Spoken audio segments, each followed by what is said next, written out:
I'm really excited for this interview too, because Zach is such a sweetheart. I love chatting with him. He's such a good talker. Like it comes with the voice acting chops too.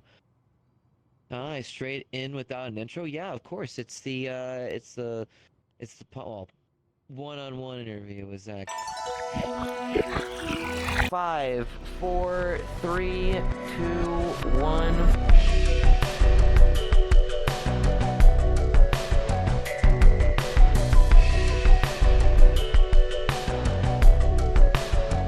Hello everyone, my name is Midnights in Valhalla, and welcome to Just Before Midnight One-on-One. Happy holidays to you all.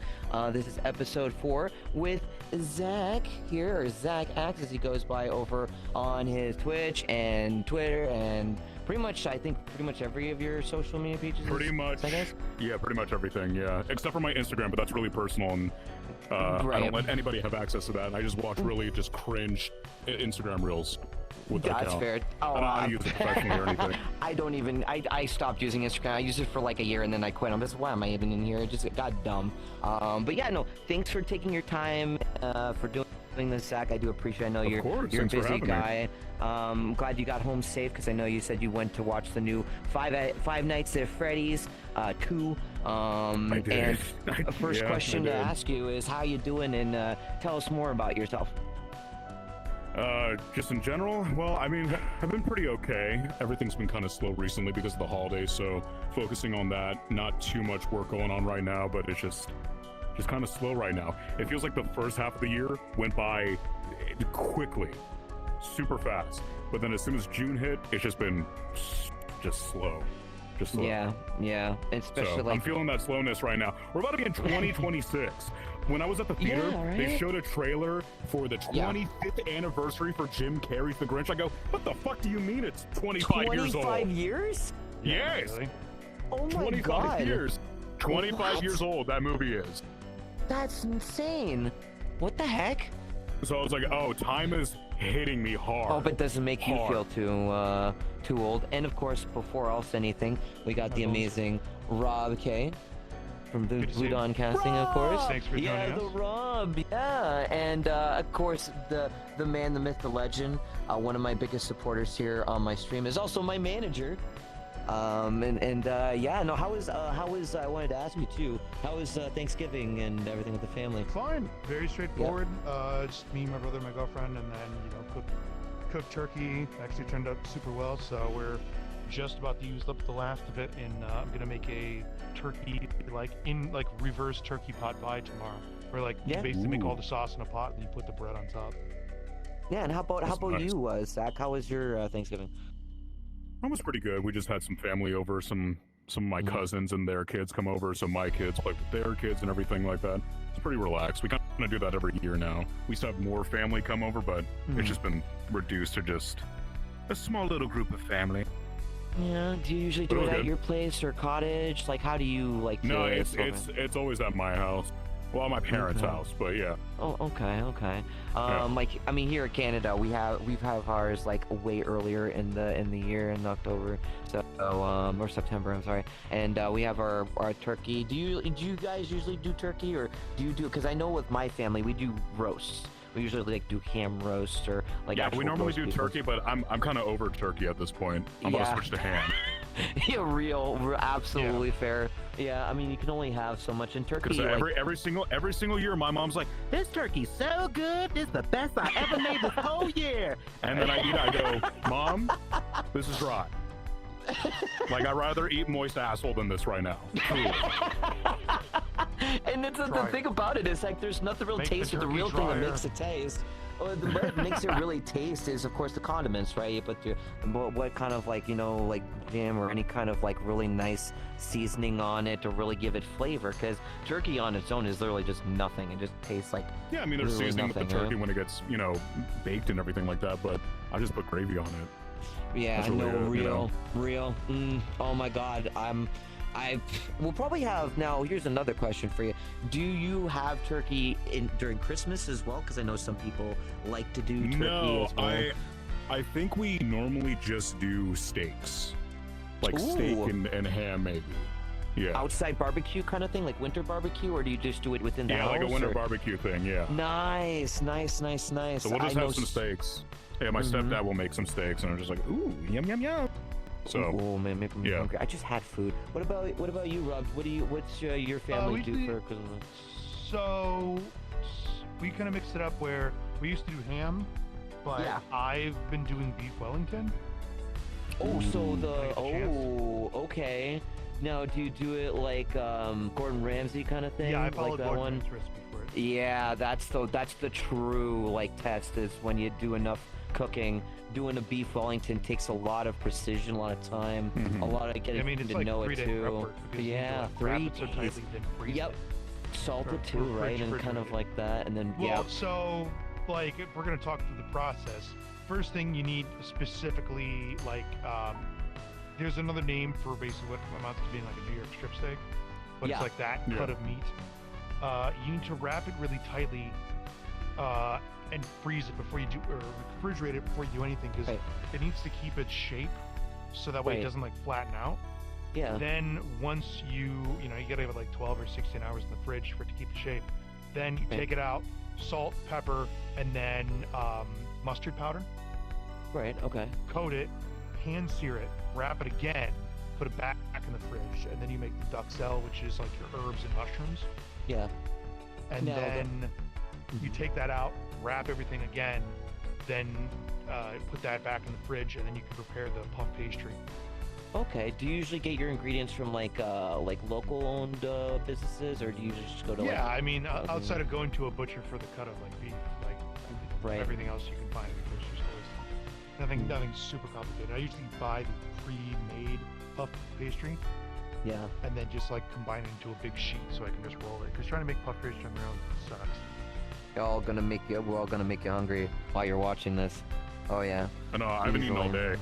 Yeah. Oh my God. Oh jeez. Well, don't worry. We'll make the No, interview it's last good. No, extra no, long, no. man. Don't I feel gotta like get you food. need to rush anything. I'm no, good. no, I know. Well, usually we want to try and get anywhere between like 30 minutes to 45, if not an hour, if the interview goes like really swimmingly and we have good conversations, which usually Yeah. happen in that case. But yeah, let people know about who you are as Zach, because I don't think a lot of people would know who you are unless they know certain things that we can talk about. Yeah, later. so we'll start with the thing that people probably know me most for is there was a popular meme that I kind of created back in 2021 on TikTok, and it was a video of me screaming about Among Us, and I became the stop posting about Among Us guy. So to this Wait, that very was you? day, Yeah, that was him. That was you in the car screaming? that's me. That's me. That's crazy. so since that day. Yeah. Since that day, even to today, people will still make remixes of that video or the audio in general. Outside of that, though, before that, I've been doing voice acting work for like about 10-ish years now. And funny enough, because of that video, that put me in a completely different spotlight with a bunch of like creators, musicians, animators, other voice actors, and I just kind of Right. built my way up the ladder. So now I Smart just way do of doing it. a bunch of so now I just do a bunch of voice acting stuff, mostly independent stuff. This Right. month, though, I'm going to be going to Texas for Crunchyroll, though, so I'll be doing some Okay. anime work. And then, because of the work that I've been doing, I founded my own production company independently Alright. called ZAudio, Nice. which I don't know if I can talk about certain things right now, but Anything you can disclose is fine. We're not gonna push if there's NDA. right. Well, it's not NDA. It's just like I don't know if I want to reveal more publicly more than it's already been. Certain things. Okay. Okay. I'm Well, I gonna can say it's guarantee the that a lot of people If would it's probably stuff not we're know. talking about the anime, Yeah. Yeah. it's definitely NDA. Okay. Thank you. should There not you bring go. that Thank you. up. He needs to be Yeah, my there you manager go. then. See? Thank Yeah, you. no, I mean, Rob needs to be, there you go. Rob needs to be my manager. Because Guys, remember- I don't have a manager. I don't have a talent agent or anything like that. I do everything I independently. didn't at one point. I Like, take care shoot, I of don't have a talent. everything. All my own emails, all my own contracts. I do everything by myself. That must be I very haven't had- stressful. You have a lawyer, Yeah. don't you? You Yeah. mentioned having a lawyer. I had a lawyer for a different thing. We have a business guy for ZAudio, but he's not a lawyer. Okay. Because Okay. he takes care of all the contracts, paperwork, other delegations that I don't need to care about. Right. So yeah, no. I call him my legal, but not a lawyer. You know what I mean? Yeah. Air quotes. Yes. So, yeah. There you go. So I just say legal department because they take care of that kind of stuff for Right. that kind of work. And yeah, that must be like very like stressful for you to be, because like even me, I do everything pretty much myself. Though recently I've been like hiring for, of course, editing, and getting a manager myself, because I do have an accountant, but it's, you know, for tax and whatever for the year. But other than that, I keep everything in track because I can't afford it. It gets really expensive over time and things add up, and it's like I've got to think about my family and whatnot too on top of that, and it just gets absolutely just overwhelming. So how do you do it, like, to keep everything going? I deal with it because I've gone to a custom of, for so long, people can normally not be there for you, so I have to figure out a way to be there for myself. Yeah. And there can be a support system with like friends or family, and that's fine and everything to get your mind off stuff, but like that internal stress or struggle of having to upkeep so much things without being burnt out. I don't know. There's some days where I'm either too lazy or I get complacent in the work that I'm currently doing, but every so often, like every week or so, I have to like constantly remind myself, like, the work is there, I just have to put myself out there, and I do when I can. That's another reason about everything kind of being slow right now, like just in life or work, is that around this time, because of holidays or just I guess winter time in general, there's not really anything to work on or coast off of right now. So probably is that the why next you've been couple doing months, a bit more streams and stuff like that, and just kind of I've been doing a bit more streams, and then the only thing I have planned right now is, like I said, later this month I'm going to Texas, and then February I'm actually being flown out, and my hotel's paid for it and everything, but I'm going to be guesting at another anime con. It's like a one-day anime con, but I'm doing like an entire 1 hour panel with like super well-known voice actors. I don't think that's been announced yet who they are, so that's what I'll say about that for now. You're there. But they're very prominent people where I'm at the point I'm like, damn, how the fuck am I sharing a stage with these people? Yeah, I was gonna say, how did These I are get here? prominently well-known people. But I think when it comes to what I bring to the table at this point right now with my career, when I look at these people who are, I guess, quote, more established or have more work under their belt, I think I can provide more of the insider of what it's like to just be yourself in the independent scene. Because these people, they have their own agents, they have their, workflow and everything. They have constant work coming in because of X, Y, or Z situation. But I think I can offer a piece of my knowledge of like, what does that kind of work look like without a talent agent or having to do everything by yourself? Like that perspective of everything, or how to put yourself out there to network with people outside of the other side of the coin, where they can already network because they're already in the industry at that point. They can already talk to directors. They can already talk to all these actors and what have you. So I think it'd be interesting if on my end, because I know a lot of people even now ask like, well, where do I begin voice acting, right? Like, where do I start? Like, what do I do? What do I read for? Like, how do I get a job? So I don't think there's not that much information out there or insider like in the independent department. And that's where I can provide that knowledge. I would say that your angle is more of the angle of actor-director in the independent scene, as opposed to some of the other folks that you talk to who might be on this panel. I don't know what actors you're talking about, but like the difference between people who might be more established is that they're represented, maybe they do more union work, but they probably do more like direct in the booth, as opposed to what you do, which is a lot more management stuff. That I do. Yeah.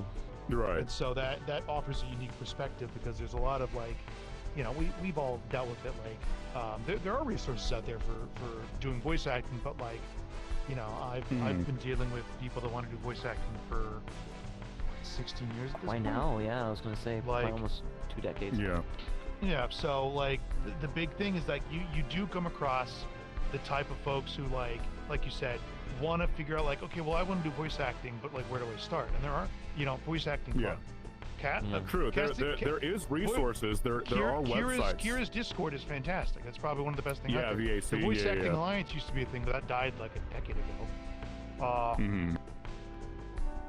Casting Call Club is okay, but like, I would say I wouldn't even say okay. I would just, if you want to be an actor, voice actor, do not go on Casting Call Club. I'm looking at you. That camera, this camera, that camera, this camera. Yeah, that's fair enough. Like, Totally not hot ones. We tried using Casting Call. and there is resources independently. Yeah. 5 years ago, it sucked. Yeah, there is resources independently, but I don't think there is much success story publicly with someone from the independent scene. There is now starting to. I mean, if you look at Michael Kovac or Alex Rochin, doing Amazing Digital Circus, like those glitch, people are independent. Those are now starting to be in pop culture mainstream status. These shows are on Netflix or Amazon Prime Video. Like, we are now finally getting to the point where independents are in the scene. But it's only been a couple years. It hasn't been that long.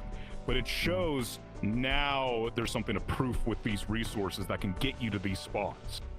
Right. Yeah. Well, it's also a matter of there hasn't been the opportunity. Like, there's still plenty of like independent folks that we know who like aren't going to be picked up by Glitch just because like they're not at that level yet. Like, I think the biggest thing is that it needs to be understood that like acting has as much to do with luck as it does have to do with talent as it has to do with your network. Like, it's not you can be the best actor in the world, but if nobody knows you, you're not going to get it. And you can, and that's hard. Like, there's also people that there's also people that have very limited range but are fun to work with, and they just know a lot of people, so you keep seeing them in all these different projects. And it's not because they're like a bad actor, but it's because they are a personality that people like working with. Yeah, the good rapport. Yeah, and they know how to network too. They know how to go outside of their own realm. Because what a lot of independent voice actors do that I see on Twitter or Casting Call Club or what have you, they'll only stay within their group of voice actors. They won't ever branch out to musicians or content creators or streamers or animators. And you never know who knows someone. You never know. So it's good to just... Go ahead. Yeah, sorry. I was just going to quickly say, so you never know where a contact is going to branch out into. Yeah, you don't know what happens. But you also have to be careful because we've seen, and some other actors have been talking about it recently. It's something that Michaela Laws brought up a couple times. Like, it's good to have it's good to network and be friends with creators, but don't hound those people thinking that they're going to be your only way to get a gig. Right? Oh yeah. Because that makes you look awful. The biggest thing is if you enjoy the person, you genuinely form a friendship from these people and don't actively seek something from it. That's Because I was talking to you last time we talked here was that I just saw your tweet randomly on Twitter. I didn't know who you were. I didn't even know you made this bar. And I've been playing VR chat for like 7-ish years now. And I've been in this bar before and I didn't know who was behind it. When I saw your tweet, I was like, this person looks cool. I like what they're doing. Let me just message them real quick. And then that's how we got here, Yeah. I mean, like, eventually, like, when I hired my friend JML to make this world, it was more so of like getting myself connections with people, getting a place to stream my content that you usually wouldn't see anywhere else, because having a VR space and doing like interviews like this, the previous person I got my like I was inspired by was Rebel, or that one Rebel. He used to do a lot of interviews with people here in VR chat, but mine was more so of kind of a pseudo of that, but making it in a bar, so you're having a drink, which, by the way, if you don't have water, I'm going to say cheers right now, because it's nice to have water, so cheers to you. And just having the ability to accidentally just bring advertisement without even seeing it, and then having people like yourself, Zach, or some amazing talented like designers, artists that do a lot of amazing art have been to my bar before. Heck, even the creator of Valhalla themselves, Kieran, actually came to my bar. I didn't know at the time, but even the composer Garode, which I'm planning to have interview at the anniversary of Valhalla in June. So that's really cool. So like things like this that you don't expect it, right? Because I'm the type of person that think is exactly the same person when you're starting out. Where am I gonna go? Where do I go? It's the resources are there, but it's hard enough to try and have someone tell you this is how you do it, right? If you don't have someone like yourself, Zach, to say, hey, I kind of want to get into voice acting, and where do I start? I don't know, because there's so many people around the world, and it's difficult to some because they can feel it as how do you say, antagonizing, feels a little bit scary, you know, intimidating. Thank you. And so again, it was more of just wanting to tribute to a game that I loved and have a place to stream and do something unique. And then it ended up where you found me and so many others, and it's cool. And like getting to talk to you more, especially with like what you've done over the course of many years. Like actually one of the biggest questions I have for you too is you were the one who spearheaded the English side of me side, right? Is that correct? Yeah, that's right. Yeah.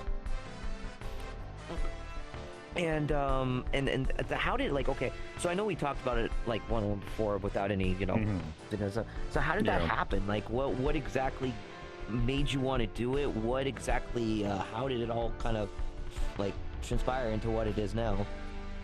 Yeah, so back in December when Me Side kind of came out, December of last year, I should say, God damn, it's over a year old now. Congratulations. Time is flying by. So I saw this game Me Side on my TikTok For You page, and I was just like, I don't know what this is, but it's kind of up my alley. Cute anime girl, horror themes. I'll check it out. So I played it with my buddy, who is also the co-founder of Zaudio as well, Steel. Shout out Steel.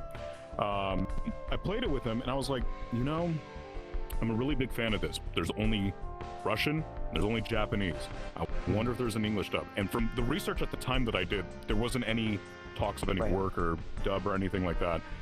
So I made a kind of call-out tweet on Twitter. Got a lot of attention, got thousands of likes, hundreds of thousands of views. People were interested. And then when I discovered, I joined the Me Side developer Discord, and apparently there was already an English dub in the works, right? Right. So and this is how close to the wire it was, where the English dub for that one was going to come out that week, like literally on a Friday. I think it was over the weekend. So I messaged whatever moderator, whatever developer I could, and be like, hey, I saw the trailer for this. If you release it in this state, right? I was kind of a dick about it, actually. I was like, if you release it in this state, you are going to get flamed for this. Like, it is going to look bad on your game, because most people treat dubs as an accessibility feature, right? They don't want to read subtitles. They don't want to play a game in a language that they have no idea or understand of.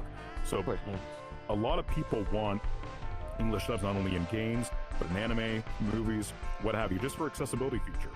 Or personally with me, when I'm watching an anime, I like to eat Panda Express and watch a dub of something. I can't be fucked to be eating orange chicken and reading subtitles, So yeah, they and this is where it kind of circles around to the Among Us video.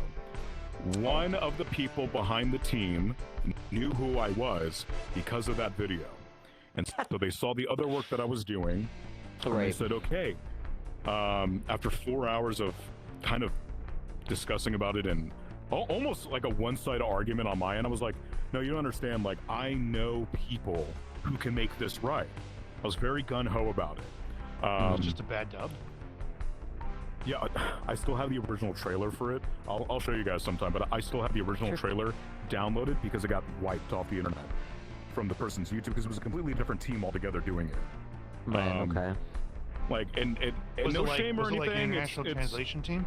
Because I've had those a couple times where like it's a team that specializes in one language, but then they try to like it was already a pre-established script from the English subtitles, so they were going by the English subtitles. And so what we did when we acquired essentially the go-ahead and the rights for the dub, we got like, God, I don't know if Steele's in chat or anything. I know he's watching. He can probably clarify. We probably had 8 people helping translate the entire script all over again, the entire game. making So sure it wasn't everything like continuity-wise. Steel TTV, right? Yeah, he's in the chat right Yeah, now. Steel TD. Yeah, yeah. So it was relocalized because what the developers did, they translated because the native language is in Russian. Apparently, what they did, I don't know how accurate this is, but they just took the Russian script and AI'd it to English. Oh God, So that's terrible. No. So Yeah, no, they probably use Google Translate. it was a complete revamp of the script. And what sucks is when we were given the script, and we didn't know this at the time, we already had a few recording sessions Yeah. in. So when everything got retranslated, we had to go back to like a very huge portion of the game.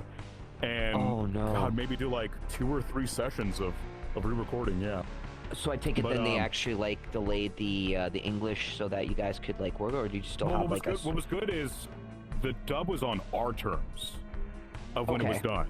We weren't given Okay. a deadline. Initially, me and Steele, we told each other like, yeah, we'll get 1 voice actor, we'll do all the work, and it'll take 2 weeks. Recording, Okay. implementation, testing, everything, release, 2 weeks. We wanted to have it done by Valentine's Day. It didn't come out until May. I was gonna say So- 2 weeks to dub that game. Yeah, There has to be like, well, there has to be like what, 15,000 lines in that game? there was 2,700 lines? and you do 27,000 that in lines? 2 weeks. That's 2,700 or 27,000? I need to look back. I don't know. I think it was 2,700, 27,000.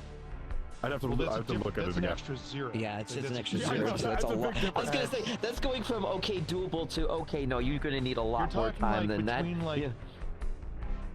God, 2,700. Sushi Ben was 3,000, and that took us like 2 months to record. And that was like on a fast schedule. Yeah, and I don't feel like Nisad was 27,000.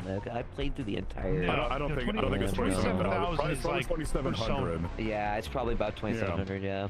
Yeah, you're Okay. talking like Persona levels of dialogue. So then we- it didn't. I mean, it didn't take 2 weeks, though. Yeah. No, it didn't take 2 weeks. We Yeah, this started in. So we finalized the casting in late January after MagFest was over. And then we got to work pretty much immediately, recording, and then that was about a month before the rewrites were happening. So we were kind of like on standby Yep. for a little bit of time, and then once that was done, because they were piecing it, section by section essentially, because the game has these kind of markers. And there's about like 20 markers, like 20 different folders, where it had they're all dialogue set wherever place in the game. So we would tell the people who were retranslating it like, hey, are you done with this certain part yet, so we can at least record this section? So we were just kind of doing it piece by piece and putting it all together as a jigsaw puzzle. It was a lot of work though, and I'm super Definitely not 2 weeks happy worth. that not 2 weeks. It took a couple months. It took a couple months because there was a lot of things to go in with dubbing a game as opposed to dubbing an anime, or in Sushi Ben's case, like there's just a reference for what you want to go for the character. You record the lines, and essentially it's whatever up to the animator or whatever scripting thing goes along with it. This was kind of already done scripting, and we have to match whatever is being retranslated, make sure it like lines up tonally, visually with the game already. So when we are delivering or recording lines, my side included, because I was the protagonist in the game. I was the male protagonist in the game. So there's a lot of visual clarification we need to have in order for everything to sound peachy perfect. And me, I'm a fucking psycho, so I played through the game probably like over 30 times at that point to make sure like, no, when it comes to this part, this is where Mita is doing this, so you have to deliver it like this.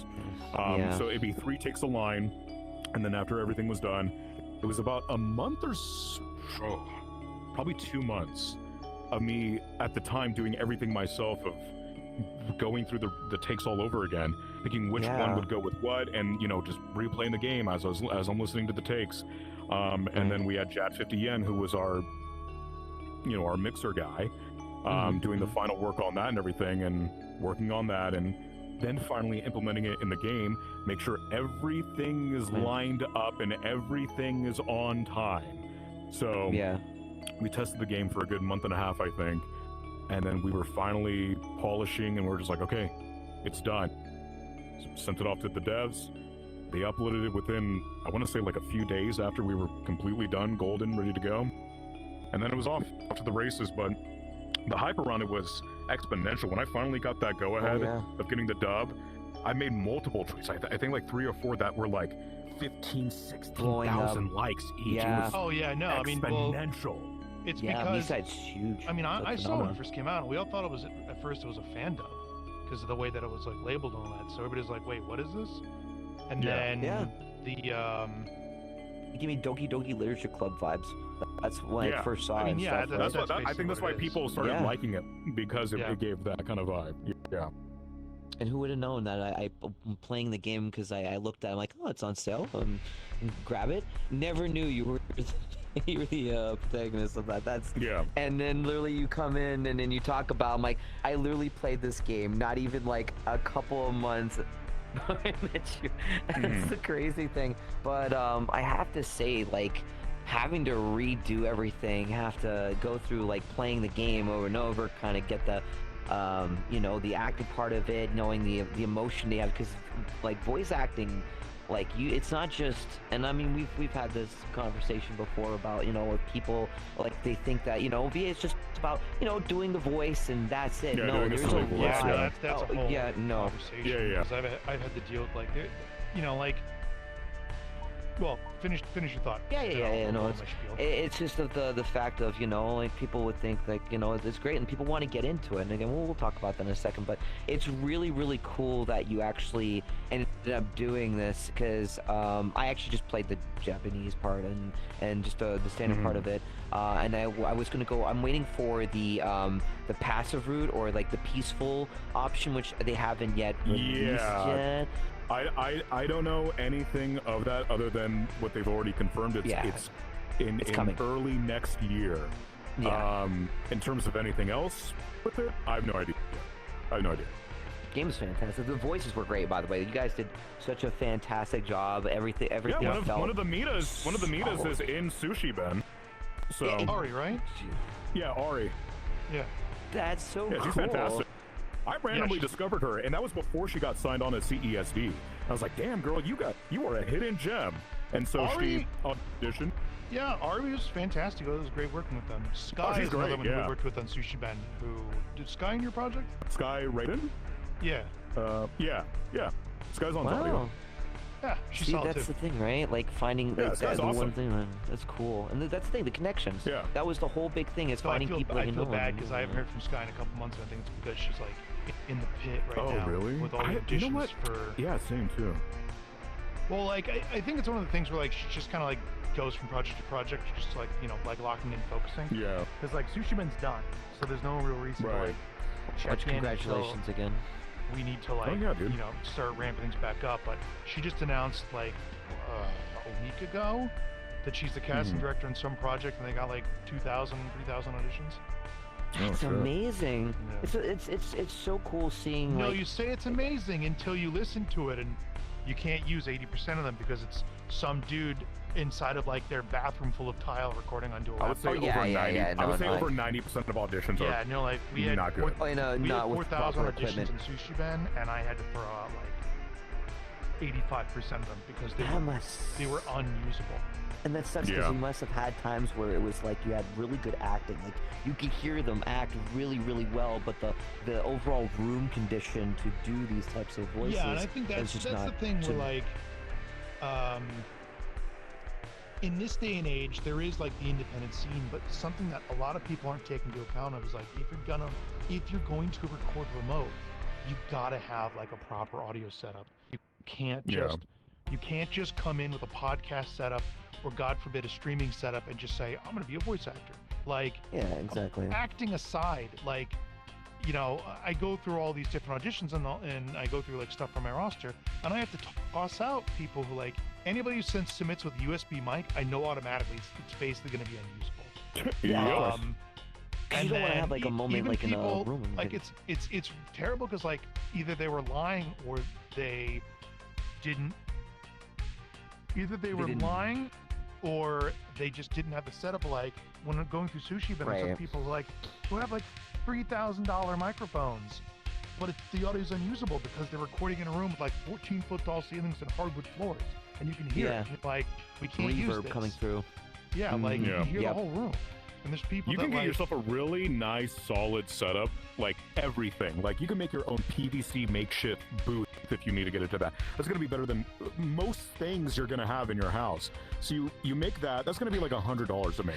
Like Put that as an edit in, Well, and they put have, that in Wiggly. Put you all know what the they sell the- now? That I was talking to a streamer friend of mine who was just had this exact same situation where, like, they have a Rode NT1, but they're saying their stream can hear the room. And I'm like, yeah, in the closet. because your room has 14-foot tall ceilings and it's like 20 feet back and 20 feet wide, and you have hardwood floors. Yeah. It's like, of course you can hear everything. But like, what they sell now is that they sell room dividing curtains that you can just brace up against the floor and the ceiling and just have a curtain base to separate the entire room, which is huge.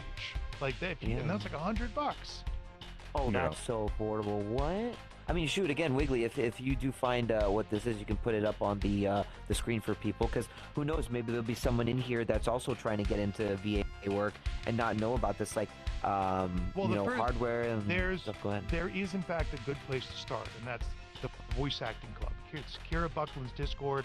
It has guides. Love Kira. It has tons of opportunities to network, both projects paid and unpaid, like how to get started. It is the best resource right now to start being a voice actor. Wow, it is like, I mean, like, it's that. But that's you should also like, don't come into being coming into an act like voice acting. Really emphasize the acting part. It's not just how many funny voices you can do. How good is your Ice King impression or whatever? Like, it's like doing impressions is a funny gag for a stream. Of course, it's very niche in the actual voice acting world. Like, of course. If somebody needs an Ice King impression, they're just gonna hire that guy because he's still alive. Like, they don't need someone else to come in to be paid, $7 an hour, who's never like done voice acting before. Like, it's a matter of you need to the biggest thing. And Zach, you I'm sure you hear it as well. But like when you listen to all this stuff, you can hear when someone understands a character, and when someone's doing a voice, because there is in fact a difference. Of like some of the best characters that we think of are just shitty impressions of an actor. Like think of like every German in The Simpsons is just a shitty impression of Arnold Schwarzenegger.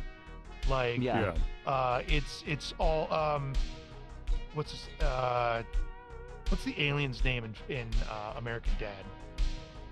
Roger. Roger's just an impression of Paul Lynde. Like the actor Paul Lynde. Like that's all it is. Like it's everybody builds off something, and you change that. Like the Killian, the German like gold tooth guy in John Wick 4. That's just an impression of the Germans from the Indiana Jones movie. Like that's like everybody has an idea of like how do you build a character from different things, and understanding how to build a character and having an idea for it as opposed to just pulling out like the three voices you can do. Like it. Right. That's the acting in voice acting. Yeah, that's the thing. It's like it's the acting part, and like that's if you're gonna go into it, you have to understand that part. Yeah, I mean, you have to like be able to like make a character feel believable and make the emotions. Yeah, feel like believable. one of the things, like even like other than voice like actual like acting in theater, right? Like you have to be in the role of that character you're in, right? You're studying the person and wanting to know the lore of them, and then they're giving you the ability to be that person. So you gotta be them, right? One example is Heath Ledger, God rest his soul, when he played the Joker, right? Like going into that kind of like method acting kind of, right? The voice is an impression of a musician. I think his name's Tom something. Yeah, and he has like the most smoker voice of all time. Yeah, I mean that's the type of thing. It's like it's like how much passion do you? How serious are you to want to do this? And like I said, it's like there's a difference between just putting out a voice for a character you don't know to someone who went all the way into this character to be like they are them, even outside, to a point where people think of you as them and no one else, which has happened many times. Like, I mean, now you're talking about the difference between like being a good character actor versus being like a method. Well, I mean, but the like, thing don't is become, too is don't that become a Jared Leto, because nobody likes of those course. people. No, but I mean, like, when you're doing these voices, people want to know, like, that you're serious about the role, right? You want to make sure, because, like, that's what makes playing or watching the character grow, or how they play in the game actually feel to you. Like, are they going to be someone that is evil, someone who's an antagonist that is you're born to hate the guy, right? One perfect example, Handsome Jack, Borderlands, right? You know, having the ability of being hated, but people can feel sympathy for him and understand. When you can get to that point and be able to, like, have no idea how to, if you hate him or love him, is so good. And when you do get, and those are very, like, to be honest with you, now that I think about it, it's very hard to find that nowadays. Like, even then, someone who doesn't play a lot of games as much as I used to anymore, because I was born in '87. I played my NES and Super Nintendo and Sega Genesis, all that stuff, and then getting into, like, acting through Command and Conquer games. What's his name? The voice of Yuri actually passed away not too long ago. The voice and the live action actor for Yuri. Yeah, God rest his soul. Like, when people go into those roles, it's just phenomenal. So, like, with you, it must be like how many, like, I gotta ask this because it's going into the next question. Like, how many people have you dealt with in terms of people looking for voice acting? Online, probably in the thousands. In person, probably hundreds. I just had, like, some weird guy, like, at a convention this year at MomoCon, try to, like, lily pad me into getting voice roles for a game I'm already in, that's already filled out and what have you. So essentially, people see whatever status, either online or the work that you do, and it's so obvious, and it's weird, but it's so obvious when people only talk to you to get a job. And then when you don't provide what they want, they will just never talk to you ever again. Or they'll talk bad about you in other ways and think that, well, they didn't hire me because I didn't have these types of chops. There's people like that actively now that will subtweet and be like, there's a certain roster I didn't get on, but I guess we'll get them next time. But it's like, I know you're talking about me because, like, we just sent out acceptance emails and people are talking about it online. Like, I know it's about us. I'd rather have that than, like, from Sushi Ben, one of the actors who submitted in, who, like, recorded in a subpar. I think I know who you're talking. I did see that tweet. I think I know who. Yeah. Who told me to eat his ass because I hired somebody for 3 different roles instead of hiring him specifically. So yeah, and, like, but that's why I don't like doing public casting, because it just allows people to go on Twitter and play the victim when. It's at this point I would never do a public casting ever again, unless why don't you just? I don't even know. Unless you're desperate, you're looking for someone because you're short on time, or usually in that case, the client wants it. Because this is the part where I always argue of, like, some clients believe that it's good for, like, publicity to do public casting, and some people will be straightforward about it, where it's just like a stunt. Other people will be like, oh, well, we don't have keep it for like 5 months and then they end up doing it anyway. It'll be like a rare gem, or then you'll get a pain in the ass. So there is the difference between, like, the people that want to do open casting, because there's people that do open casting because they don't know how to find actors at all. They just don't know how to find them. There's the people that do open casting because they want to actually, like, give opportunity to new fledgling actors, which is great. I mean, that's part of why we open rosters for the public, to bring in people who are generally kind of newer. And then there's the other people that do it specifically for a stunt, for publicity. And there's someone, and that can be malicious in of itself. But, like, I'm a big proponent of, like, if we do open casting, here's all the guidelines, and you basically say, if you do not follow these guidelines, you're out. Like, we're cutting. That's it.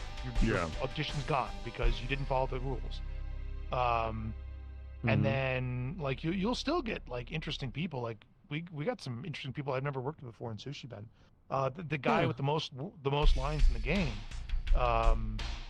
Dustin. He had never been in a game before. He just kind of did, like, some streaming stuff. The frog, right? Yeah, the frog. Yeah, yeah, the frog. Yeah. He hadn't done a game before, and he fucking crushed it. Like we had to talk him through it a little bit. He was great. A lot of my viewers loved him. Like his like enthusiasm, energy. That's the thing. Like sometimes like being able to randomly find someone can be like a a gem in the rough kind of thing. Yeah, right? but like it's the idea like giving opportunity to new actors is great. You just also have to know of like it's the idea of like stunt casting versus casting new people versus casting experienced people. Like Dispatch, for example, right? Yes, huge great cast example. of like experienced actors, some new actors, and then people who you wouldn't consider actors but are YouTubers who like Moist Critical. Like Moist Critical. Yeah. Like Moist has a specific voice. And there is an advantage to bringing on YouTubers to your project for publicity. However, Moist, fun guy, great for side characters, but like I wouldn't put him as like a character that has to carry emotional weight in a scene. Yeah, right? like the Wolverine, we'll just say as an example, someone that has a lot of range in between his voice, that Wolverine, yeah, like having like the hard like high pitched sounds of them like slashing through people and having a rage inducing kind of feeling. No, we're talking about like I need Liam O'Brien to play a sad boy and like have that emotional weight behind something, as opposed to like someone like a YouTuber like Critical or somebody who would just be like the comic side relief because he's like, hey, I'm Critical. Like he has one voice. Yeah, and you're like it's like the idea like some people talk about how like not to talk shit, but like most people hired Dwayne "The Rock" Johnson to play the same character in every goddamn movie he's in. He just plays big beefy man, right? Like, and I'm sure that he can, like, he's trying to do some more like serious roles, but most of the time you see him. Arnold did the same thing in the 80s. Like Arnold basically just played the German muscle man and like everything. And, of course. Later on in his career, he did like Twins, which is really funny. But like, or Jingle All the Way, which is one of my favorite movies ever. Yeah, but like you have these people who are characters. Or Jason Statham. Or Jason Statham. Like you have these people who are like they themselves are like people want to see that person just do the thing that they always do. Everyone wants to see Keanu basically play John Wick because they love seeing Keanu, and Keanu doesn't have like a lot of range, but he's a good guy, and people like seeing what he does. But then you have other people like Gary Oldman who fucking vanish into any role they play. Like he's played Dracula, he played Zorg in Fifth Element. He's played the Russian lead terrorist in Air Force One, and like they're all different characters. He played Winston Churchill. Like, look at the range of that. Like, it's insane of like how wide the range is, and that's somebody who like that is your like wide range actor who can just disappear into a role versus an actor who you just like the personality of, like Ryan Reynolds is haha funny man, but he can do some serious stuff too, or like of course. You know what I'm saying? You have to really like break them into that character too if they're so set in one role that they're good at. You need to make sure that you're hiring somebody who's best to fit that character that you want to portray. Right. And the role the character plays in the cast. Right? No one's gonna believe that Dwayne "The Rock" Johnson is gonna play a vulnerable like Ethan Winters Resident Evil character who's just a regular dad, right? Like no one's gonna believe that. No. And so you have to know where you're putting these actors, how they best match that role, whether it's voice, whether it's live action. And yeah, I mean, like even then, it's like having to manage those types of people who you hire, right? I mean, it gets to the point of also budget, right? Because I know you have when it comes to something, for example, Project Mix, and being able to have a certain amount of people and a certain amount of budget to make sure everything goes well, because you have a big, you have a vision of what you want to see, but you only have a certain amount of limit of what you can do. If you really are, like, again, with the voice acting part of it, who are you going to hire? Because everyone has a price on what they do. And if you want the good ones, you spend a lot, or you try and find someone, again, kind of just going out there and just saying, "Who wants to do this? I've got this, and here we go." Right? Yeah. I mean, a lot of the time, like when it comes to the indie scene, usually you can just kind of get everything the same rate. I haven't been in a situation yet where, like, on an indie game budget, we were forced to pay like full scale for an actor. Yeah. Plus, during the casting calls, that amount is already advertised before you even audition. In the casting call, you tell people up front how much you're paying per hour. Yeah. Right. And so I guess, like, with the amount of work that you've put in through it, like, actually one of the questions I was going to throw, like, what really got you into, like, the voice acting scene? Like, was it just because of games? Was it just because of it was family and acting, like family within acting, or like how did that come to be? I'm the only one probably in my family or extended family who was doing anything in the arts of any kind. But when I discovered it, I was still either a junior or senior in high school, and the documentary I Know That Voice came out. And so I already liked, a bunch of video games or a bunch of cartoons or what have you, but I never thought about the voices behind them. I always like seeing behind the scenes stuff when it comes to like movies or shows or anything like that. But then that escalated it even more when at the time, well, even some of them now still, industry people are all getting together because it was created by John DiMaggio. So him just going around to other people, his peers, other actors, and just talking about what people do and like what that's like. I don't know, it fascinated me. And at the time, I was such a big fan of like Newgrounders back in the day, like Eagle Raptor or like Oni. Yeah. And I'd be a fan of like their animation. So that on top of voice acting stuff, I wanted to be an animator. I wanted to be a 2D animator. But then after that documentary came out, I was like, I'm just gonna do that instead. Animating is very hard. I don't want to do that anymore. So I just started voice acting. You said you did animation before? I was working on trying to become a 2D animator. I wasn't really like posting anything online about it, but I was just trying to like hone my skills first and just like work on stuff. I was like, this is too time consuming. I don't know. I quickly got impatient with it and just fell out of love with it. I mean, obviously I still appreciate animation just in general, but doing the work for it, no. That's God bless animators, because my lord, it's a lot of work.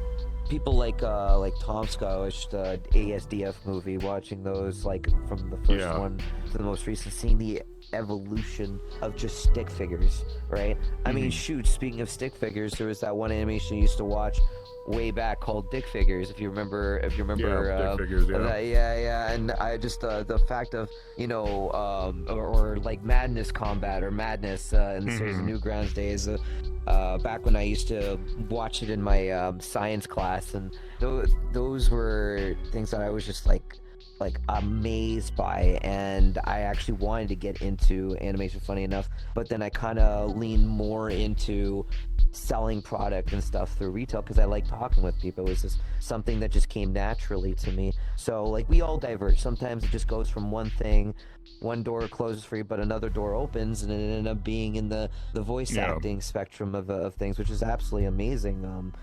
Now, one thing I'll ask just from me to you is like, what games are you into? Like, what kind of genre are you into when it comes to like? Oh gosh, I feel so old now though. Like I'm getting up there in my well, still I'm in my 30s now, and I'm just like, you know what? I appreciate a good JRPG nowadays. I mean, I like pretty much anything as long as it's fun.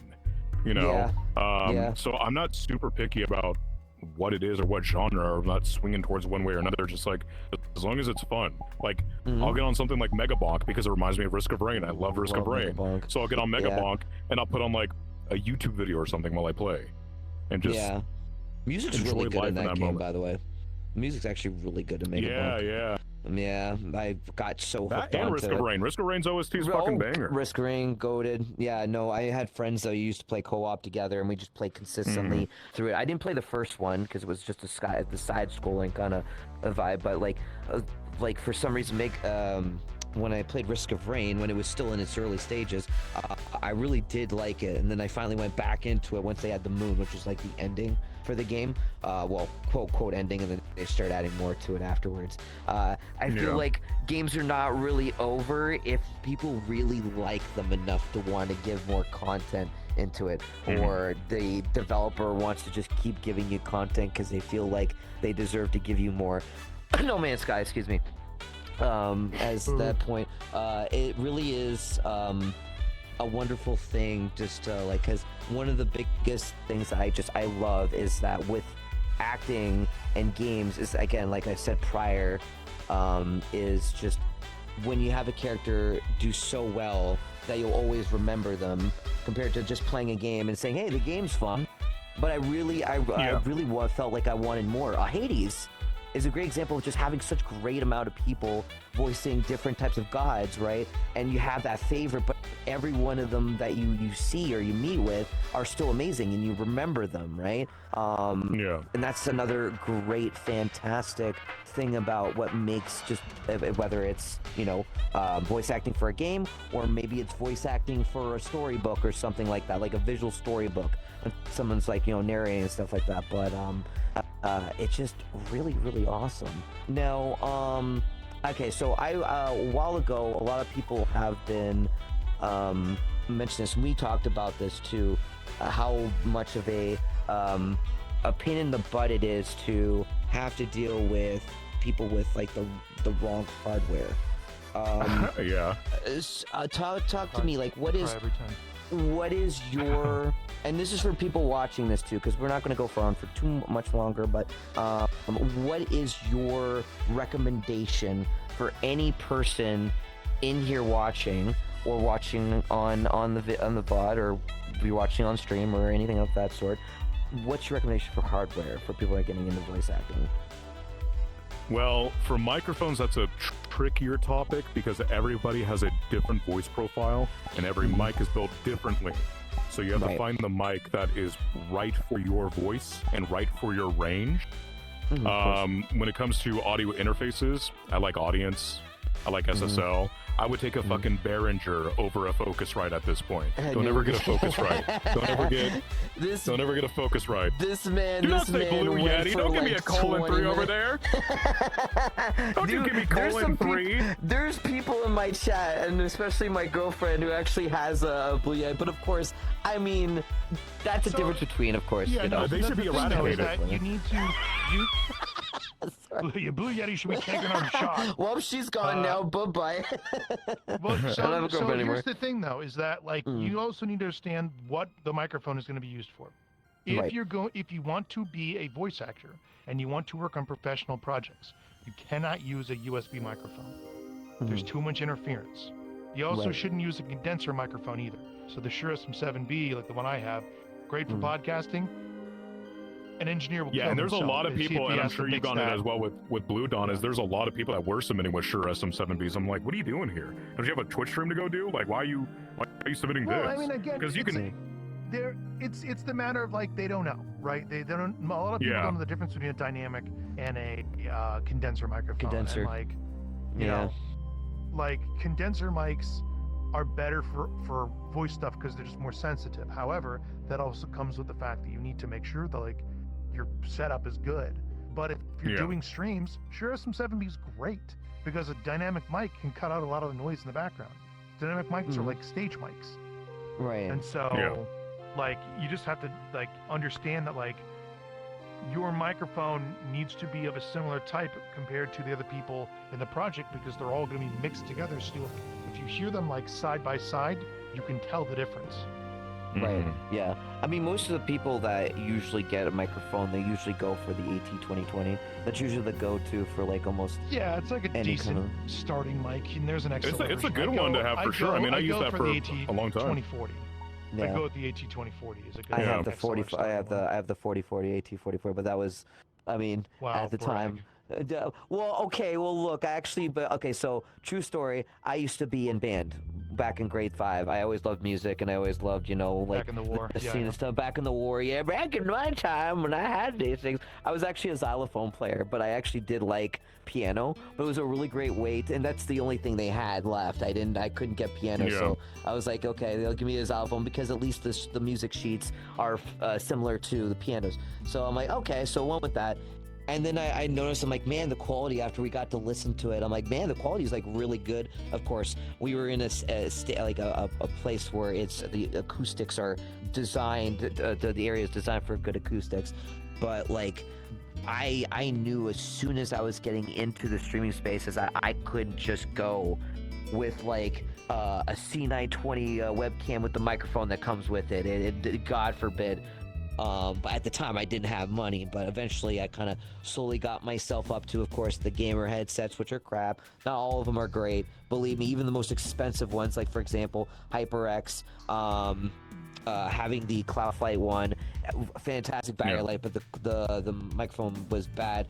To one that's like $400 or $500, where the headset's great and the microphone's actually like almost about the same quality as like the big screen beyond that I'm currently on right now. So it really is like, what are you wanting to do exactly, right? Are you going to want to stream, or do you want to have a safe kind of thing where it's like you can use it for not only your streams but also for like, if you're actually wanting to get into voice acting, right?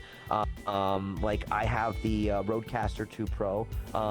That was really nice in my community to actually gift me on my throne, which I got for the people that did donate towards that. I appreciate it. Yeah, you and then someone else. It was like a few other people. One was actually a composer that paid the remaining of that mixer, and then you ended up getting one yourself. And it's expensive. You don't have to. There's a smaller variant of it, but you don't have to go as crazy as I did. I just like new tech. New tech to me is just, yeah. But anyways, an AT2020 is great to start off with, but if you're really wanting to get into it, it's not just about the microphone. It's also about what software you're using, what the mixer you're using too. A lot of, like, of course, the room again that you're using. I think there was one conversation we had about, even going to as far as going into your closet. If you had even just putting a thick blanket over your head in the microphone will be way better than just having it out in the open. Is a better choice, because the problem is that if you try putting the blanket over everything, because people that do that also have to put the blanket over their monitor and all that, it's going to give that boxy sound. I guess. But back in my day, I used a phone. I wouldn't have my monitor or have it over my monitor. I would just have the phone, just like, all right, fucking, the let's read this problem shit. is that there's too much space. There's also too little space. So if you just have like a blanket over your head and you're holding it up, you're trying to record directly into your mic, it's gonna make it sound boxy. Like it's gonna sound like the audio is gonna have this weird, like, it's hard to describe it. The term is boxy, where it's gonna sound hollow. Like a little bit hollow. It's gonna sound like overly bassy and breathy.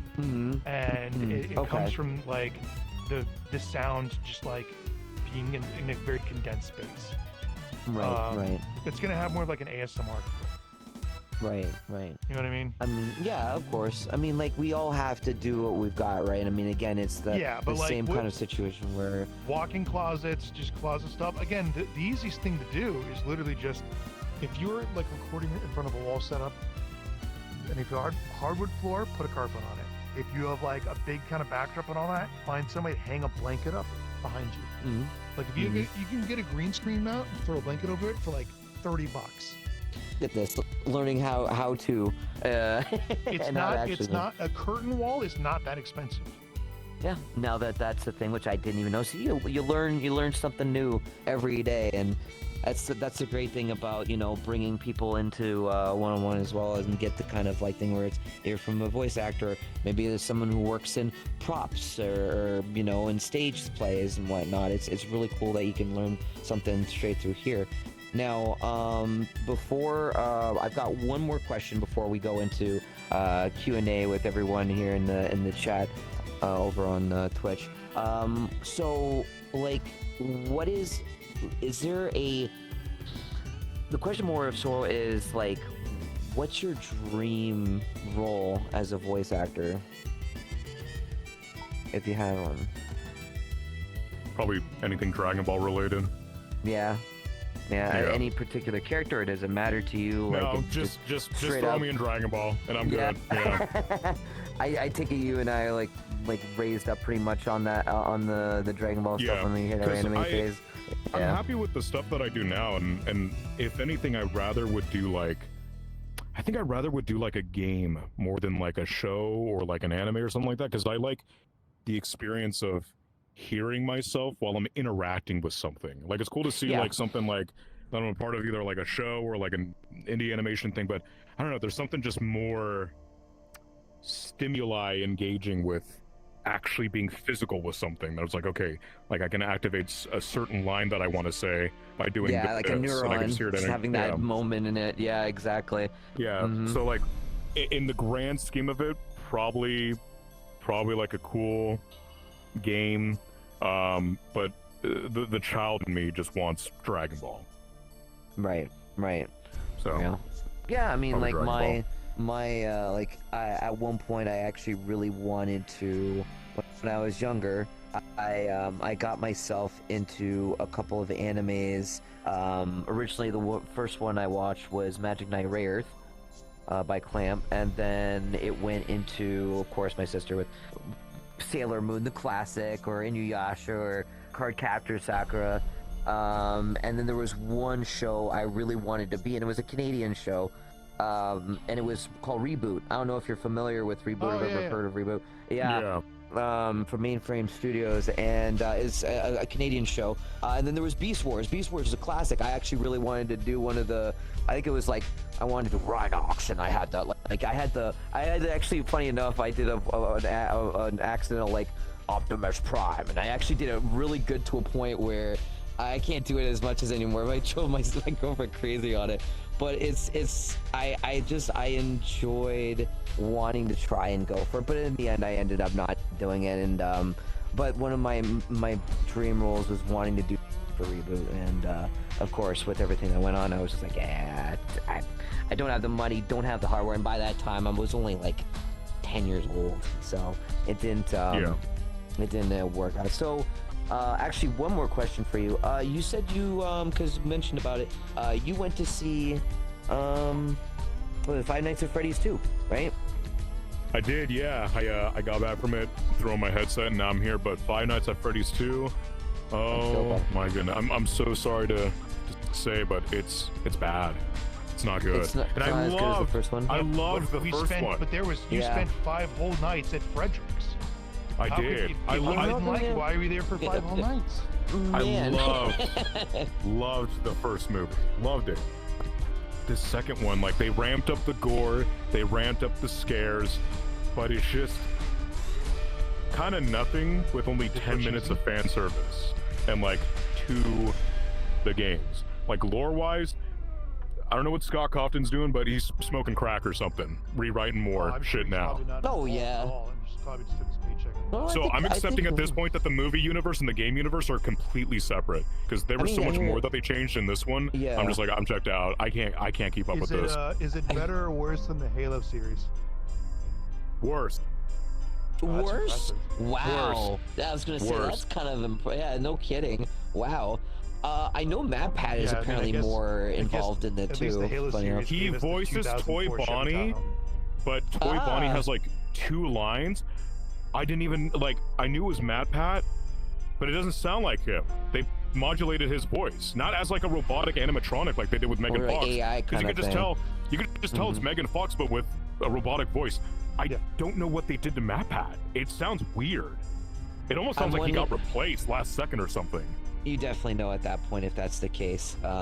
Funny enough, I feel like it's definitely a cash grab to want to try and do more instead of just trying to go through the games from each 1, 2. Yeah, there's a random throwaway line in the movie that's just like, okay, they're making a 3rd one. Okay, whatever. Like, sure. Did they even try with that? Like, without saying any spoilers, because I know some people are going to still want to watch it. It comes out of nowhere, 1 line of dialogue from one of the characters, and it's just like, Okay, what?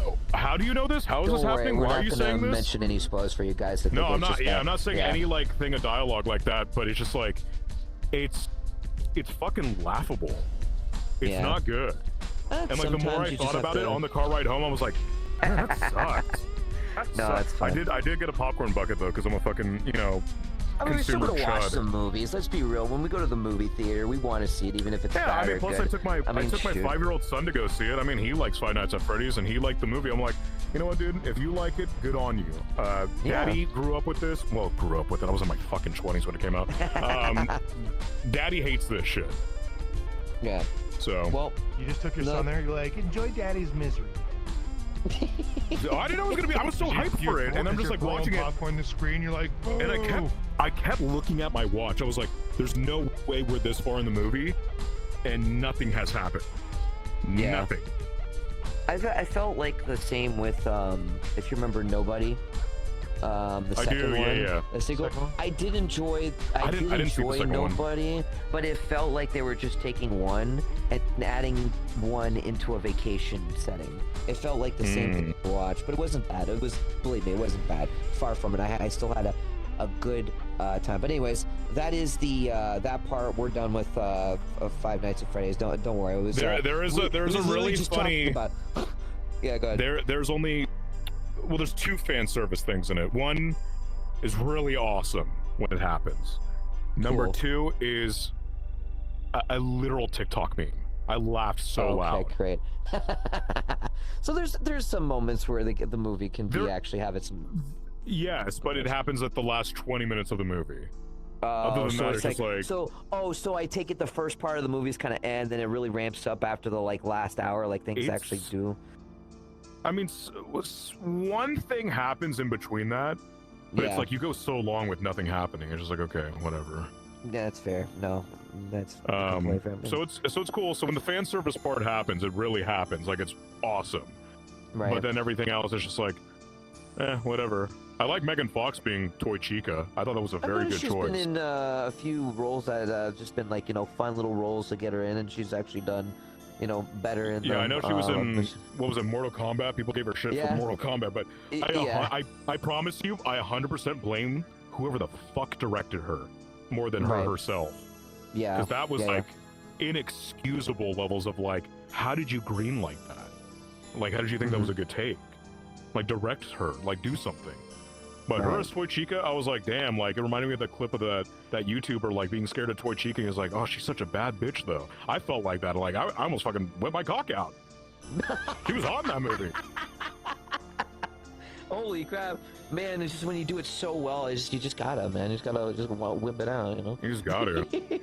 But anyways, now, for you guys, we're gonna be opening up a Q&A with Zach, and then after that, that is pretty much it. So we already have a question here from the last privateer. It was like, quick question: since they're voice actors, I assume they need to have a good audio and all, which yes, we did mention earlier. So what do you recommend to make that my room like the way he's mentioning it? What are the good, other than of course I guess the curtain that we also mentioned too, any other good types of things that can make the room better, not like reverb, and that could be well, it depends on how big your room is. Like how Rob said earlier, like someone with 14-foot ceilings or hardwood floors, like it's kind of hard to manage an entire room of it. That's why either a closet, if you have the space for it, or if you want to get a little bit nitty gritty with it, you can go DIY with making a PVC pipe booth, and that will cost you nothing. Like, you can go to Home Depot,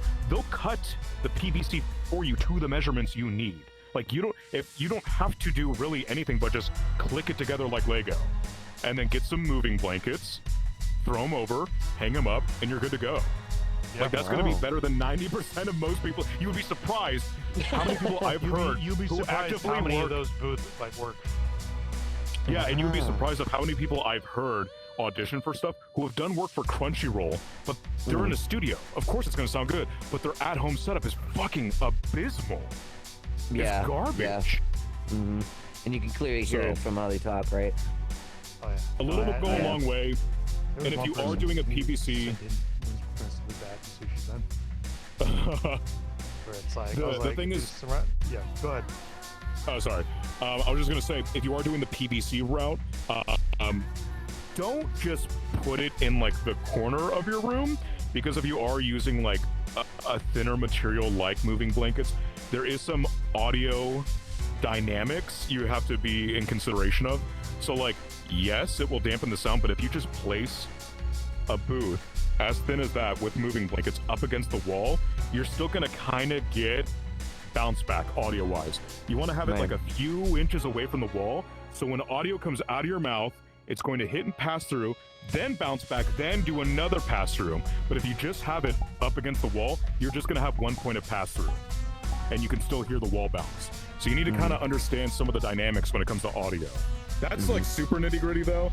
In general, like a PVC pipe booth is going to sound pretty fucking good.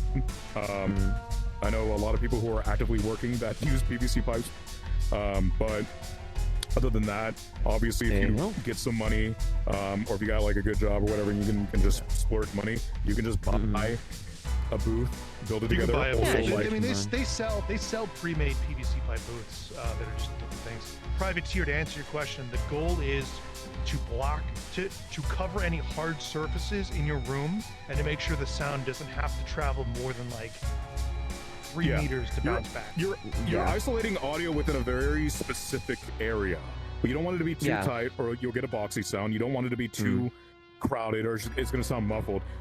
That's what I mean about like audio dynamics and stuff. Like you kind of a little bit have to understand how stuff works when it comes to that, because there's so many things on Amazon where there is quote noise canceling acoustic panels.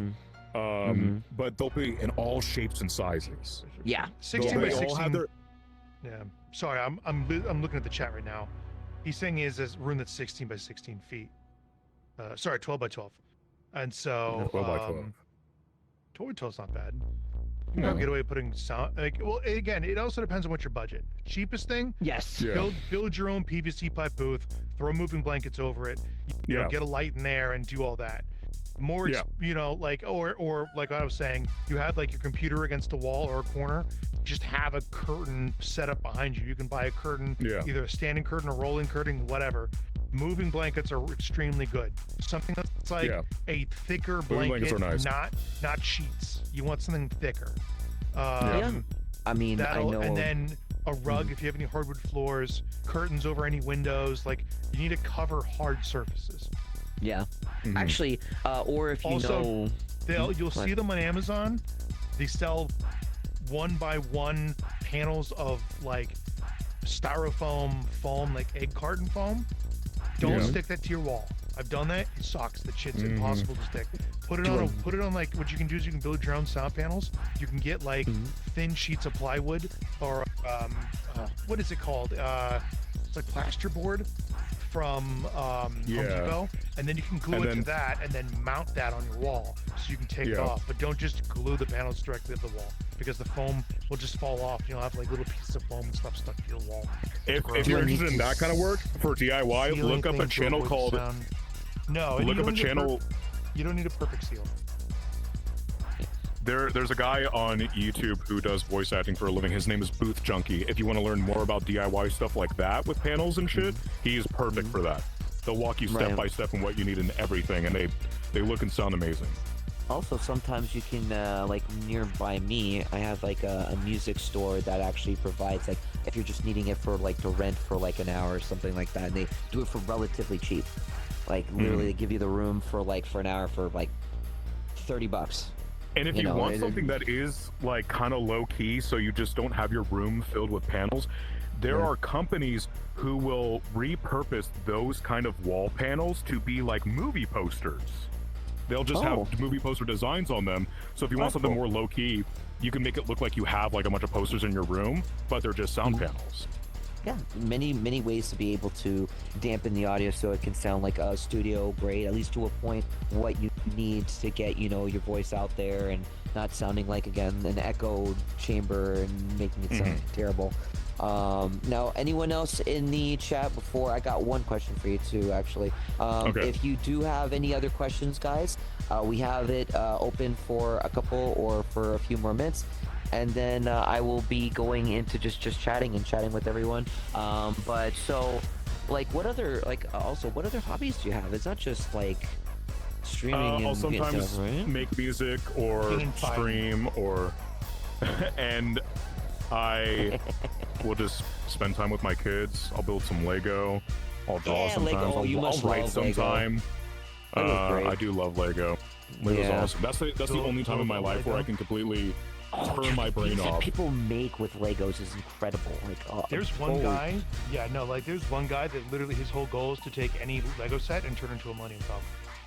Yeah, That's what he I does. know. He takes every Lego set. You're and gonna have to turns send me it that into a because that sounds Millennium interesting. That sounds interesting. I want to check that out. There's also an app you can get. I don't know if it's on Android, but I know it's on iPhone. But let's say you're someone who just buys tubs of Legos. You can lay it all out on the ground, and there's this app where it will scan every individual piece and show you things you can build with it. Oh, yeah, I've heard about that. So Yeah, is it and kind it's of like really a version? cool. I guess you could use It's that really with like cool. what 3D printing as well, if you want to like 3D print Legos or stuff like that as well, or like any designs. Because I know a lot of people. Do you do 3D printing actually? No, I need to get a 3D printer though. Oh, okay. I do need to get one. I know Zula was wanting to get a 3D printer too, and there was one on Black Friday for like $400 off. It's from shit. Bamboo, but yeah. The demo in the chat was asking, looking for any VAs. Kidding? Well, I mean, are you currently looking for anything for? I know you said you have some stuff upcoming that you can't, like, of course, disclose, correct? I mean, if you want to apply for Zaudio or Blue Dawn, you're more than welcome to. I still got to review 200 more, like no, 300. Oh more my gosh. submissions. I'm not know, taking any right now. Okay. Well, I'll take them. I'll take them. You're gonna take him? Okay, well, demo's in my Discord and stuff like that. I'll send you his actual Discord later for you. Gotcha. Yeah, there you go. I'm there you always go. happy to review stuff, but I got 350 more I got to go through. So Yeah. You got a lot of stuff, and it's No, I feel holidays ya. too. Let's say probably Yeah. the best time would be like when, I mean, you'll let people know when you're free and you're able to take more in afterwards. Yeah. Do you have like a blog or anything to give any indication, or when you're looking I mean, for I it? have an X account, I have a Blue Sky account. When the time comes, I'll make a post. But just like, Hey. you know, we talked about it before, but like I have 5 clients who I've like in talks with. It's just kind of like a hurry up and wait. Yeah. Hey, you say you're joking, Demo, and you never know, Demo? right? Like, Well, go for it. Demo, what microphone do you have? There you go. Oh, there you go. There's a good one. 19. There. So we'll have a talk on that one, and then. Right? They're gonna say Blue Yeti. They're gonna say Blue Yeti. Well, we'll see, because Demo was mentioning he actually did some. It was like you say, like a bridge stuff demo. So it's possible that there's a lot of people betting on hoping that it says that you have a Blue Yeti. And I know, actually, funny enough, when If you you were have a talking Blue about Yeti, I'm blocking you on site. I'm at that point now. All right, Devin, better pack it in and find someone else, because that's gonna go. There was somebody for Get it. Sushi Ben who sent in recording on a Quest 2 because it was No. the first VR game. Really? No, they did. They recorded on. No. Oh, the HyperX. That's like. Wait, that's is- like. No, No, HyperX is it's- just a rebranded USB microphone. That's just a Blue Yeti. You know, I Yeah. thought that was one of the ones that you said if you had worst case, so HyperX, but that's just like reaching at that point. No, right? HyperX. 'Cause The really HyperX nice- is just. It's just a Ah. It's HyperX is just a rebranded Blue Yeti. Okay, gotcha. No, that's Yeah. Or like it's like an AT. It's like somewhere between the Blue Yeti and an AT 2020, but it's a USB mic. yeah. And I remember a review on it. It's like the threshold before you get into actual like cardio ones. And Again, like yeah. USB mics, great for streaming, great for bit series, great for podcasts, not good for professional Professional. stuff because Yes. you need to make sure everybody has the roughly same quality of microphone. And Yeah, and it's also kind of irritating too that I'll see some Look, and he was actors who vibrating. are. I said USB microphone. And he was shaking. I saw it. I'll see some actors Don't you online whip a as well. nay-nay. Like Don't you dare whip a when nay-nay in the when I did have a tweet about kind of shitting on Focusrite a bit, there were like some actors that were like quote tweeting me to be like, "Well, I started off with like a Blue Yeti." It's like, yeah, maybe like Well, in yeah, early everyone. 2010s. Like we don't have to do Yeah. that anymore, though. We don't have to do that anymore. Yeah, there's a lot more. Like, there's affordable so much ones. accessible 2020 for stuff. $100. Like, Yeah. Like not even. Yeah. They're on sale all the You time. can even Like find them. Like some people put them on Craigslist and stuff like they're you can actually literally good. just, And you for like you can like just half go price. outside, you'll find one on the street. They're just yeah. there. At that point, yep. So, well, there you go. Go to your grandpa's. Yeah. So that kind of stuff is If your irritating when grandpa people has a World War are. II chest, there's probably an ET 2020 and do it next to the M1 Garand. Ooh. Use That it thing and would then go just hard. and then just use the helmet and then just use that as like some sort of like Sorry, no, kayak or anything. Grandpa's probably Okay. from Nam, so it's probably his old M16 like. Yeah, the Hyper Yeah. X Quadcast or Quadcast 2 as it's called. I know exactly the one that you're talking about. Oh, that's Yeah. what my buddy uses. No, don't do that. Yeah. Don't do So that. if you have to demo, if you really want to get a professional, at least try and go for like 2020 or above, and even then make sure you have a good mixer but too. again, it cannot be USB. It has to be XLR. Yes, it has to be Has to be XLR. XLR. So you like, can get like. sure.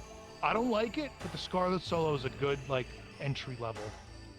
Yes, as much you as know, I I know got how no much comment you, on that. I don't think it is, but you know. Well, what do you recommend? yeah, yeah. What kind Probably of the audio SSL. interface? It's in the same price. The Yeah. SSL too. SSL. My girlfriend uses Yeah. SSL. Yeah. There you go. I mean, It's in the if, same you- price bracket too. if I anyone don't wants like, I don't like to the bring it Scarlet on the because chat, I think that their quality control is dog shit. Oh, it's garbage. Their preamps are. I'm having a stroke trying to get it out. Yeah, it's either your microphone's blown out or you can't hear it. There is no in between.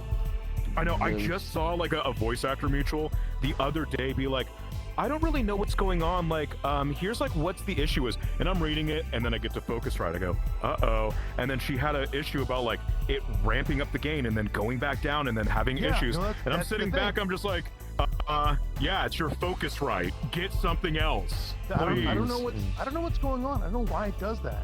Is it just that it doesn't like condenser microphones? They just self-destruct. I think it's because of power delivery from computers. I think potentially the software. my It's my the software. theory, my theory, and I don't think they advertise it because a lot of people just kind of naturally do it. I think they're meant for USB 2 power delivery. I don't think they're meant for USB 3 power delivery. But I don't know if they list that anywhere. So the capacitors are getting cooked. Yeah, so they're just getting blown out. But I think Okay. they're meant for USB 2. I think I deduced that that's been the issue. Yeah, and But also having most people aren't gonna use grounding and USB stuff 2. like that too. They're gonna use It's USB 3. By now, we've had USB 3 for a decade. I know. Yeah, and it everything's just trying to go purely comes to C. power delivery. Yep. So I mean, like everything now is you're seeing a lot more C's now, and a lot of like products are now having the C Oh ports, yeah, I and mean right, like that's yeah, the- but all USB-C the, is a format. There can still be the regulations of USB 2 speeds or power delivery, or USB Yeah. 3 or 3.1, 3.2 speeds and power delivery. So Right. that's just the format of the cable. You still have to specify what they're rated for. right. the Okay. Rodecaster Pro Duos, not cheap, but it's great. Oh yeah, and you can even dual PC it too if you have to, like, because it has the option to like put it one PC and They hook put it up to multiple doing it. microphones too. Yep, and it's fantastic. Well, that's cool. That's great. Well, I want to say again, Zach, thank you so much for hanging out with us tonight. Thanks for having me, buddy. Yeah, of course, I love you, buddy. It's great to have it, of course, Rob, for doing the co-hosting and stuff like that. Mwah, mwah, mwah, mwah. Now, before we head out, let people know one more time where to find you, and what you'll be doing next. So go right ahead. It's gonna be ZaccActs everywhere. Which camera am I looking at? This one, this one, this one, this one. Look at it. Oh, this one? Okay. Yep. ZaccActs everywhere. Twitter, Twitch, ChristianMingle.com, everywhere. It's ZaccActs. So, and what I'm doing next, it hasn't been announced yet, but there is something in the works. Not really anything I've talked about. Well, Exclusive here on Just Before Midnight. A little tiny it thing. is. It's his own talk show. No, I can't say. Okay, cool. Oh, I that can't you say. can disclose. Okay, so you can. Because it's all been through email and it's very Yes, under the belt. No, that's fair. I of wouldn't- course, I wouldn't don't talk do about that. No. Of Yeah, course, no. of course. But People look show forward to up in that. this place in the middle of the night. Yeah, I'm canceled because I leaked out documents. Oh no. No, 0 it days would be without me. I'd be leaked fucking documents. out of work.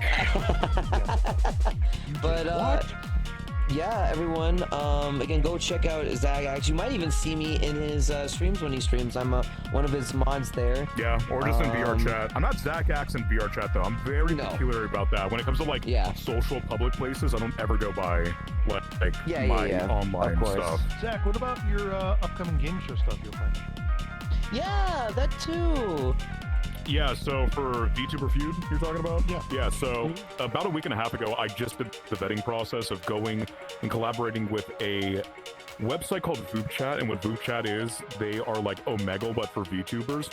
So I kind of made a tweet out there being like, I want to work more with VTubers, because I get, like I said, I'm the only one in my family that has like any kind of creative arts or stuff in that field, so like I just get bored sometimes, and so like I'll come up with new ideas, and if I do it and it doesn't work, whatever, I just go into the next one. So I always try to find something new to do. So I made a tweet being like, hey, any VTubers be interested to do like a Family Feud game show? And the response was fucking nuts. There was hundreds of people replying. Yeah, it was insane. that went viral too. I mean, even when my friend Tiffany went. One of the people who responded is actually in hot water right now on Twitter. I saw a bunch of VTuber drama today. I was like, because they were in consideration to be on the show, but I was like, oh, I don't know about now. I think I know what you're talking about. Yeah. Isn't it, Well, kind of the quote-unquote main one that stuff from what I've seen, the main one that did. I saw. I would. So that person was interested. I don't know if I should anymore with that person, but we'll see. I wouldn't touch him with a 10-foot pole. No, I wouldn't either. So that's happening right now. So there's that. So a week and a half ago, I did the vetting process. We have teams. Now I just need the rest of the work to be done. So like a VR chat world, the math and shit behind that, and then once I get everything settled, because I already have a cameraman. So I just need to get all the pieces in place. I would hope maybe towards either the end of this year or early next year, before I have to go to MagFest, we'll have a full proof of concept show to run on Twitch. Yeah. But some of the people who are interested, like they've gone under their way to like not only respond to like reach out me in DMs. I was like, what the fuck? Like, yeah, you know, you showed me what we were cool. cooking too, which was actually really cool. Yeah, there's there's some pretty large scale creators who are interested, but so cool. We'll see. I might even go into like more than just like Family Feud. Maybe you'll start doing like game shows with just VTubers or VAs. Who knows? Yeah, like, and that's something that I like doing. Like I like collaborating with people on stream or for content. There was there was a Sonic visual novel that I did, The Murder of Sonic the Hedgehog, and I got a bunch of VAs to like come on and do the voices and stuff like that, and it got turned into like an edited video. So I like doing that, or just like collaborating in general with other people when it comes to like just a shit post, because I'm not super stickler about shit like that. Like if a VA that I know and that I'm friends with is like, hey, I have this like, you know, little comic dub I want to do, or like some little thing I want to do, like I'll pay you, like I just want you involved. I'm like, you don't have to pay me, I'm doing like a couple, like you're my friend, who gives a shit, like whatever. So I like just doing miscellaneous stuff like that. But the VTuber stuff, I'm hoping it does well, because VoopChat also does the thing where they bring in those really tall monitors that like roll around convention centers. So what I want to do if the show is successful is have VoopChat provide me like in person with those monitors to like set them up lined up as a Family Feud set and do a IRL, quote, IRL show. That'd be so cool, actually, experience. That'd be so neat. Heck, actually, I know I still have to give you, for the VR chat, I'll still have to give you GS Genesis's contact, because of course he's got his Family Feud world, all the accurate, like, game that show would be good to have a template like that already, and then just apply it with a new code of paint, essentially. That would probably be good. Yeah, shoot, I mean, if you ever need another hand, you know where I am anyways, and we've chatted back and forth about it. I guess I might as well ask, since I'd love to have you on a collab sometime, I want to do another Ace Attorney stream with more people than the one with the Ball Justice. So if you ever like to do it, I've got one of my old mods DJ, and love to have you part of it, and we all just like vibe and jam over the times of playing it together. Yeah, man, anything for you, baby. Anything for you. I love you. But yeah, guys, that is all we have tonight for just before midnight one-on-one with Zach. Zach, again, thank you so much. I do appreciate it. Thank you, buddy. Episode 4. I hope you thanks for coming all. on. It's good talking to you. Yeah, of course. I also hope you all I talk to have you guys all the yourself time a great anyway, but I holiday. love doing stuff like this. So. Yeah. Yeah, of course. And I hope you guys all have a great holidays. I know we are to Christmas. We've got like, what, 23, 22 days until Christmas. And we're going into the New Year. So, like, 21. yeah, 21. 21? 21. I think the same thing. 21. And of course, the next Just Before Midnight one-on-one will be with Valora VR. And I'm looking forward to that. This was so much fun. These have been absolutely fantastic. We've had so many people enjoy this as well, and I'm glad that you had your time and enjoyed it here too, man. It really means a lot. It means a lot to everyone watching. And as always, guys, have yourself a good one, and we will see you next year. Have yourself a good one, guys. Bye-bye. Bye-bye. Take care. Bye-bye. Mwah. See you guys.